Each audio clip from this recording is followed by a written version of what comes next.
आज हम बकेला महातीर्थ में हैं। यहाँ पर चिंतामणि पार्श्वनाथ भगवान की चमत्कारी मूर्ति है और ये तीर्थ बहुत मतलब ये मूर्तियाँ जो है वो बहुत प्राचीन मूर्तियाँ हैं।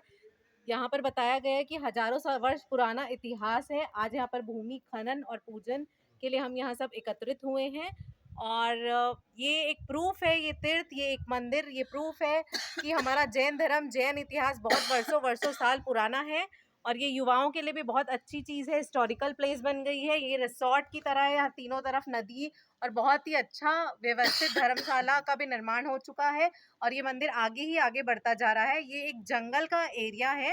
ये बोरला गांव से होते हुए हमें 35 किलोमीटर आना पड़ता है कवर्धा से अंदर, पर फिर भी यहाँ का डेवलपमेंट इतना अच्छा है, साधु संतों की इतनी कृपा है कि अब हमारी आने वाली पीढ़ियों के लिए एक संदेश है, एक स्टडी का पॉइंट भी बन चुका है।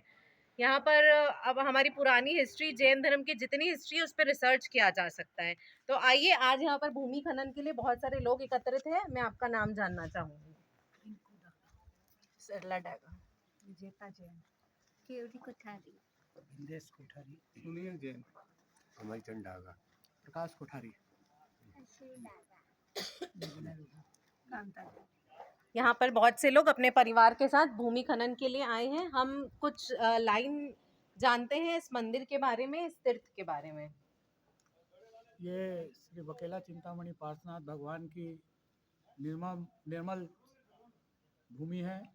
ये छत्तीसगढ़ का एक बहुत पुराना हिस्टोरिकल तीर्थ है, जहाँ पर ट्रस्ट मंडल के द्वारा जीर्णोद्धार का कार्य किया जा रहा है। 2004 में यहाँ पर चातुर्मास हुआ और उसके बाद ट्रस्ट बना। ट्रस्ट बनने के बाद यहाँ पर ज़मीनें खरीदी गई और उसके बाद लगातार इस तीर्थ का विकास का कार्य हो रहा है। जैसा हम देख रहे हैं, पीछे में बहुत बड़ा हमारा मुख्य मंदिर बन रहा है। बाजू में गौतम स्वामी जी का और दादा गुरुदेव की दादाबाड़ी का भी निर्माण का आज खनन का कार्यक्रम यहाँ हुआ है।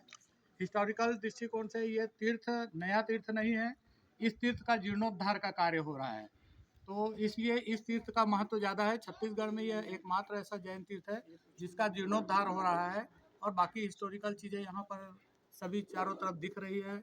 यहाँ की भूमि का इतना प्रताप है कि लोग यहाँ पर आते हैं तो यहाँ से जाने की इच्छा नहीं करते हैं। और यहाँ पर जो ध्यान करने वाले हैं, जो यहाँ पर कुछ शांति प्राप्त करना चाहते हैं, कुछ ज्ञान प्राप्त करना चाहते हैं, उनके लिए यह एक बहुत अनुपम क्षेत्र है, जहाँ पर कि आने वाले समय में यहाँ पर साधु साध्वी और सावक साविका भी जिनको ज्ञानार्जन करना है, ध्यान के क्षेत्र में आगे बढ़ना है, उनके लिए यह तीर्थ स्थल जो है वह एक बहुत बड़ा केंद्र बनने वाला है। ऐसा हमारे ट्रस्ट मंडल का प्रयास रहेगा। बहुत बहुत धन्यवाद। जैसा कि आप लोगों ने सुना, ये बहुत बड़ी अपॉर्चुनिटी है हमारे जैन युवाओं के लिए और ये धरती बहुत ही पावन